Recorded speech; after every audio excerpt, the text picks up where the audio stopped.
ज्यावेळी लोकमान्य टिळकांच्या निधनाला 100 वर्ष पूर्ण झाली, त्यांची स्मृती शताब्दी देशाने 2020मध्ये साजरी केली. सगळीकडे वातावरण कोविड-19चं होतं.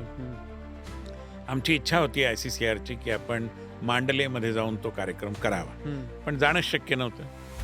मग आम्ही तो कार्यक्रम नंतर केला 22मध्ये.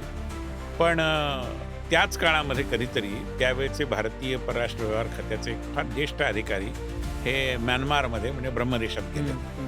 आणि त्यावेळी ब्रह्मदेशातल्या एक लोकप्रिय नेत्या ऑंग सान सू ची या कैदेत नव्हत्या, त्या आज कैदेमध्ये आहेत. त्यावेळी त्या मुक्त होत्या. तर त्यांची यांची भेट झाली, कारण त्या सरकारचा एक भाग होत्या. She was a part of the government.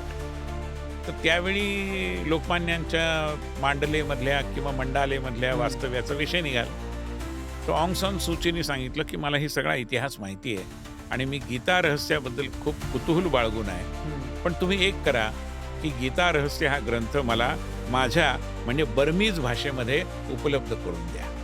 मग नंतर रंगूनमध्ये भारतीय सांस्कृतिक संबंध परिषदेचं जे कार्यालय आहे त्यांनी ते काम आर्टिफिशियल इंटेलिजन्सच्या माध्यमातून हाती घेतलं. माझ्या मते आता ते पुरंही झालं असेल.